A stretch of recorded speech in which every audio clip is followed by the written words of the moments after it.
Jadi penolong yang pencet, gitu ya.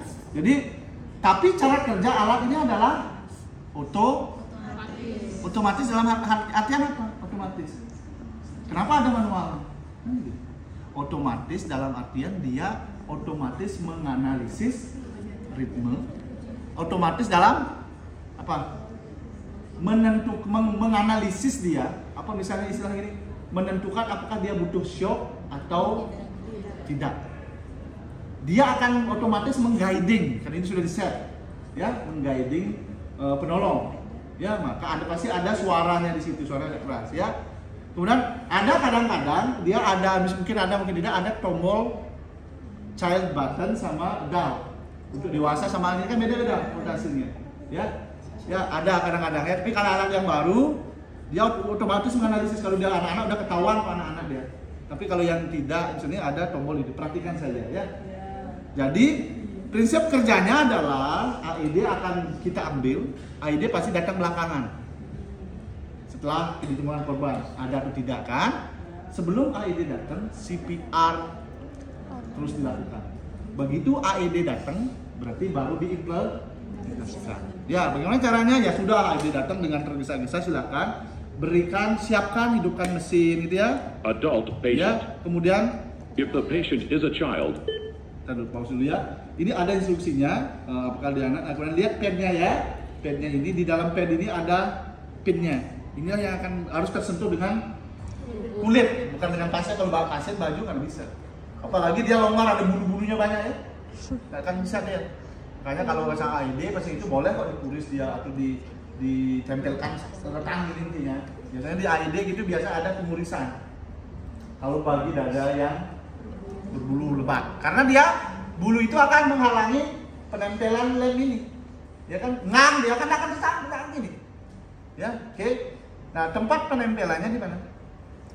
Tempat penempelannya di, ya tergantung gini ya. Kalau pada dewasa dia di kiri dan kanan, ya, lihat instruksinya, dia di kiri bawah, ya, sama kanan atas, ya. Kalau pada anak-anak dia di mana? Depan, belakang. Lihat panduannya. Atau nanti ada beberapa alat yang begini, yang begitu tarik dia terhubung antara kali tarik, sretek dia tidak terlepas begini, langsung nempel dia. Intinya alat dibuat sepraktis mungkin, karena ini adalah untuk masa tolong orang awam. Oke, bisa dipahami? Nah, ikuti instruksinya ya. If the patient is a child, press the child button. Oke. Remove clothing from the patient's Ikuti chest. saja instruksinya Press ya. pads firmly on skin. Ya. Press pads firmly on skin. Do not touch the patient. Analyzing Nah, ini heart ya. rhythm. Pada saat menganalisis jangan sentuh pasien. Jangan sentuh pasien. Jadi kalian menjauh. Ya, dia sedang analisis. Oke. Setelah dia analisis, Do not touch the patient. Analyzing heart rhythm. bahasa Indonesia mungkin ada beberapa. Advised. Oke, kan ada keputusan kan? Shock advice. Nanti bahasanya shock dibutuhkan, shock dapat diberikan, shock akan diberikan tergantung settingan alatnya, ya. Kemudian dia Do akan not touch the dia akan patient. charging sendiri dulu, menyiapkan Everyone clear. ya kan? Nah, ini baru keputusan kita memberikan Shock ya, delivered. memberikan, kita harus menekan Begin CPR. tombolnya, ya, tek, baru akan dialirkan listriknya. Nah, kemudian dia akan dipandu dan dia akan selalu dia akan menganalisis ritme setiap 2 menit. 2 menit sekali dia akan hidup sendiri, menganalisis ritme. Kalian berhenti CP. Bisa dipahami? Ya. Saya kira demikian. Ada pertanyaan kira-kira? Jadi kita ini konsep dasarnya ya. Untuk bayi kan sama ya. Untuk bayi sama, cuman bedanya adalah area penekanan bayi gimana? Sengaja Puting dengan susu di antara nipple. nipple. Nah, keren sekali bahasa kalian nipple, puting susu. Ngomong ini mah. Ya, bayi. Kenapa? Kenapa orang dewasa tidak pakai puting susu? Patokannya. Beda, berubah. Itu di belakang, kalau dewasa di belakang loh. Ya, berubah lokasi puting susunya. Mungkin dia karena kalian sudah sering dipalpasi gitu ya. Atau nenek-nenek kan pernah dipalpasi. anak kan itu kan lenteng ya. Coba lihat, tahu kan Melayu? Kisah-kisah mereka kan lenteng ini randol kan di bawah. Jadi kalau bayi belum berkembang pasti ya penting susunya diam dia, maksudnya di tempat itu nggak mungkin dah bayi gede gini nggak mungkin dah. Ya, di antara penting susu kemudian kita tempatkan apa? Kita bisa menggunakan apa? Kedua jari atau dua jari, salah satu tangan, kanan kiri ya. Ini pahami? Ini ya, ini kalau tempatkan bayi kalau bisa di tempat di datar ya. Kalau tidak di paha Anda, tergantung situasi saja ya. Nilai indikatornya sama ya, indikatornya sama. Jadi kalau dia nyala dua-duanya berarti ya. Nah, frekuensi pada bayi ya ini bayi dan anak akan sedikit berbeda rasionya, kompresi sama ventilasi. Pak, kalau satu orang penolong berapa rasionya? 15 banding 2 orang penolong 2 orang penolong 15 banding 30 apa 15? 15 Saya yakin 30 kok bilang 30? Ayo berapa? 2 penolong Siapa? 1 penolong 30 makanya sudah 1 penolong berapa? 50 Kalau 2 penolong 15 Kalau dewasa 1 atau 2 penolong sama-sama 30 banding 2 ya itu bedanya ya bayi dan anak ya tergantung penolongnya. Kalau 2 artinya 1 pegang di dada kompresi, 1 pegang ventilasi. Kalau sendiri ya sendiri pegang ventilasi dan kompresi dengan asumsi kalau kita 1 penolong berapa rasionya pada bayi? 30 banding 2. Karena apa? Kenapa tidak 15 banding 2? Karena ada jeda itu loh. Ya kan jeda itu serai 15. Kalau kita 15 jeda sebentar nanti jeda maksudnya pada saat memberikan ventilasi sehingga kompresi tidak maksimal. Yang penting kan dalam CPR ini apa? Ventilasi atau kompresi? Kalau dihadapkan pada 2 pilihan. Kompresi. Karena apa? Karena kayak tadi pada saat kita kompresi udara sudah keluar masuk. Yang kedua, darah Anda apakah tidak kosong sekali oksigennya? Enggak, kan ada PaO2. Tekanan oksigen di dalam darah itu masih ada. Ya kan? Masih ada, cuman dia tidak beredar. Tidak berjalan menuju sel, tidak terutama sel otak. Makanya kompresi, yang penting kompresi, tidak ada ventilasi, darah yang berada di seluruh tubuh akan terus beredar dan ke otak. Yang penting kan adalah otak. Bahkan nanti istilah ke depan adalah CPR brain istilahnya, jadi atau cerebral nanti tambahannya. Jadi yang kita prioritaskan cerebral. Bisa dipahami? Nah, selanjutnya kapan dilakukan pergantian posisi ya kalau seandainya 2 penolong?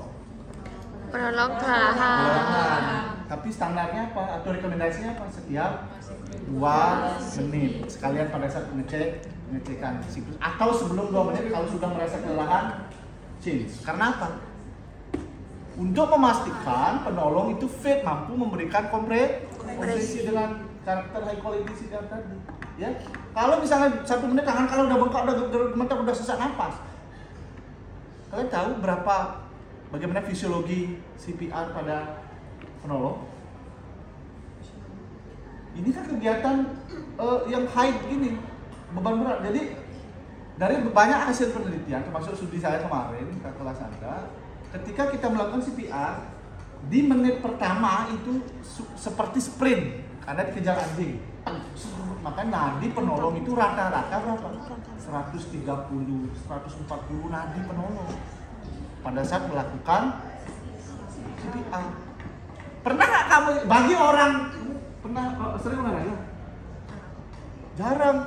Pernah mencapai nadimu selama tidak melakukan CPR nadimu 140?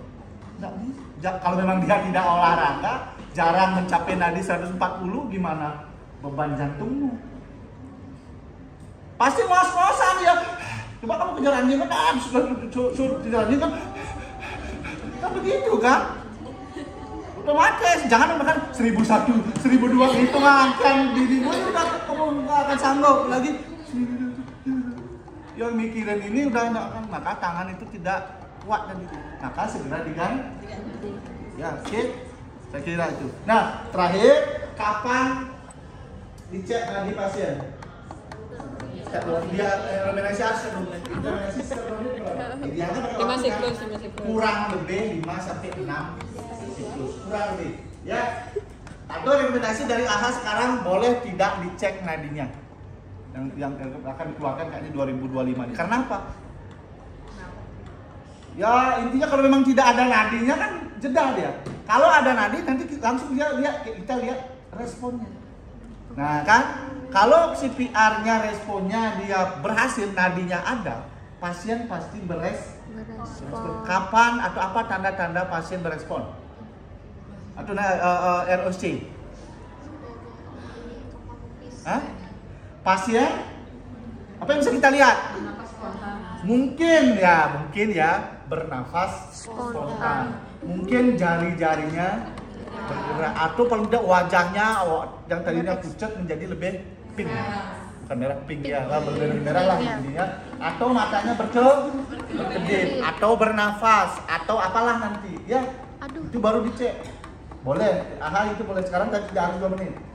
Ya tapi kalau mengatakan, tapi sementara kita ikuti setiap 2 untuk ngecek nadi, ya.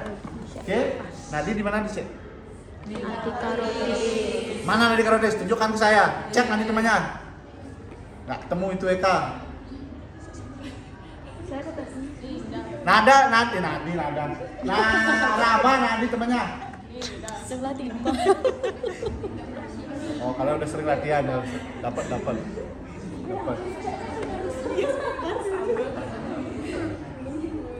Dapat itu. Diam aja. Kamu nggak dapat. Kok nggak ada? Itu nggak dapat. Yakin saya nggak dapat karena logismu salah. Nah, itu dapat tuh. Kesemutan. Nah, ini dapat. Nah, Kakinya. Sandra, nggak dapat itu pasti udah nggak dapat. Oke, sini dulu. Satu orang, sini dulu. Oke, di mana kita mengecek nadi? Di leher, ya, leher. Di sini juga leher. Di bawah. Di sini juga leher. Di bawah rahang. Ini di bawah gini aja cek. Di otot dada. Kamu ini. Di otot leher. Nah, Di bawah dagu. di arteri kan kalau di otot ditaruh nggak kasih ketemu. Oke, kita lihat ya. Nah, sebenarnya dikit ya, ada apa? Jadi sedikit. Tolong perhatikan ini, jangan sampai ada pelatihan ini. Sudah saya sering kesalahan, itu dapat itu. Ya, karena lokasinya. Nadi karotis itu prominent, istilah prominent. Jadi dia mudah diraba karena dia berada di di antara apa namanya? Oh, ini namanya apa namanya? Trakea di antara otot. Ada cekokannya ini pasti ada cekok. Coba lihat tuh kan. Coba lihat deh, adik-adik. Lihat ini trakea, ini otot. Lihat di sayang, ini dan ini. Di antara macam dari atas sampai ke bawah ada seperti cekungan. Itulah letak nadi. Maka kita menggunakan berapa tangan? 2 apa 3 apa 4? 2. Oke. Lihat dulu ya. Lihat dulu. Kalau 2 sejajar nggak ini? Nggak bisa. Coba lihat. Kalau kamu menggunakan ujung jarimu, jari telunjuk, maka ini nggak ketemu. Kalau yang ini ketemu, nadi yang satunya tidak ketemu. Ya kan? Maka cara kita adalah seret. Oh itu. Harus kan?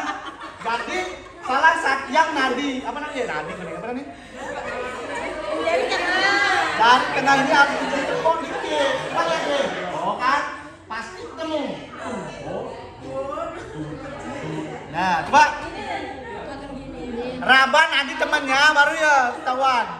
Lihat dulu. Nah, pasti dapat tuh. Dapat. Ayo. Nah, dapat. Bu, kita ini pertanyaan pertama kelihatan. Ini kompetensi palpasi apa inspeksi? Palpasi yang perlu kelihatan, yang belas teraba tidak teraba, pasti teraba setiap orang. Cuman tidak teraba gara-gara kalian tidak menempatkan pada tempat yang pas, itu pertama.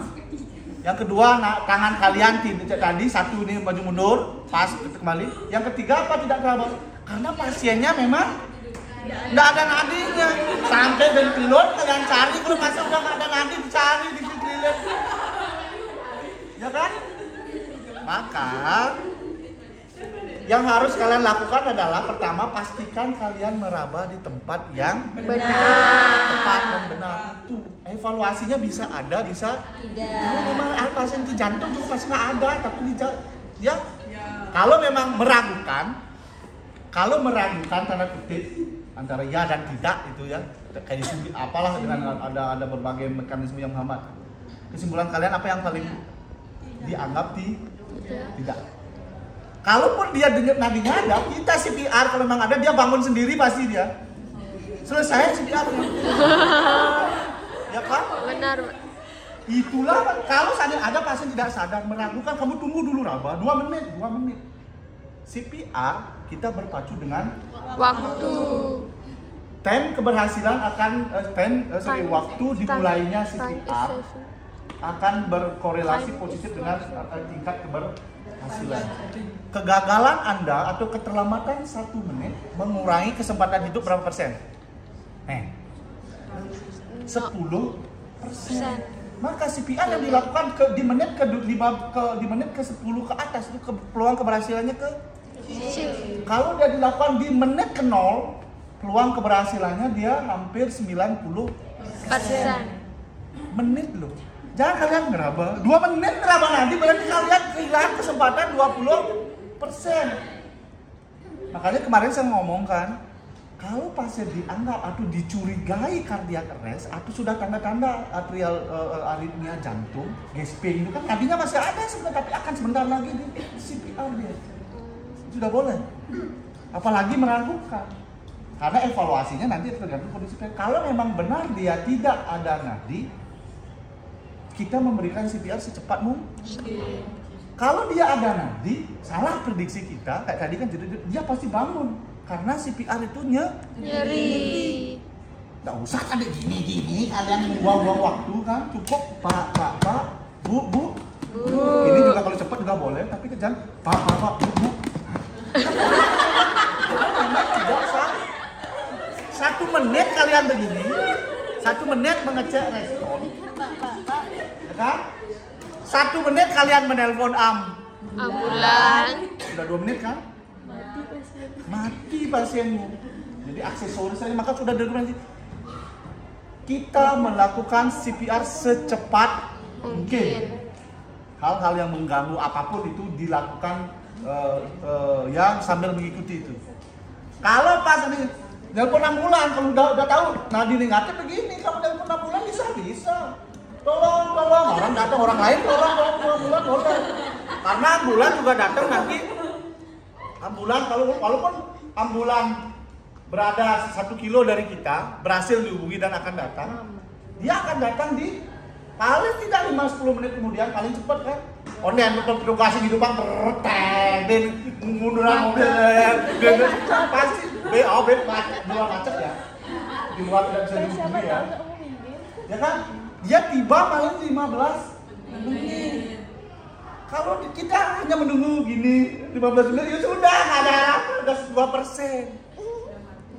Bukan akan mati. Peluang itu masalah mati kan urusan di atas ya. Dan kita pikirkan mati hidup orang itu. Yang jelas kita pikirkan adalah apakah Anda sudah melakukannya dengan Maksimal.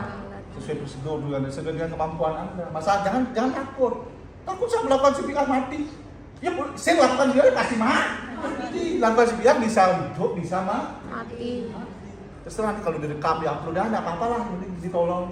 Kalian pasti sudah dilindungi oleh ada undang-undangnya, orang petugas yang menolong ini dilindungi, tidak boleh tidak dilakukan proses hukum gitu. Udah ada di pasal apa di undang-undang itu ada. Ya, jangan ya Kawati. cuma menakut-nakuti, cuma berita sosial, silakan lah itu. Tapi niat kita untuk menolong. Yang jelas kalau tidak ditolong oleh pasien jantung ini sudah pasti meninggal. Ya, bisa dipahami? Nah, ayo sekarang kita praktek. Ya, terakhir, kapan CPR dihentikan?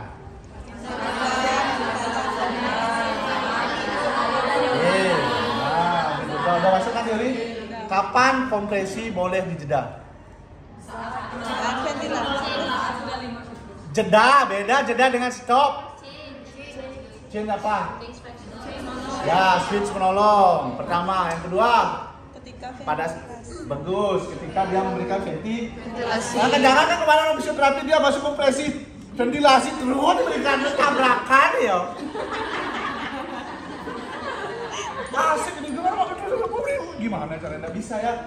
Pause artinya berhenti atau jeda Sementara. Satu, pada saat pemberian ventilasi. Kalau pada saat memberikan ventilasi. Dua, pada saat AED datang dan proses pemasangan atau analisis AED.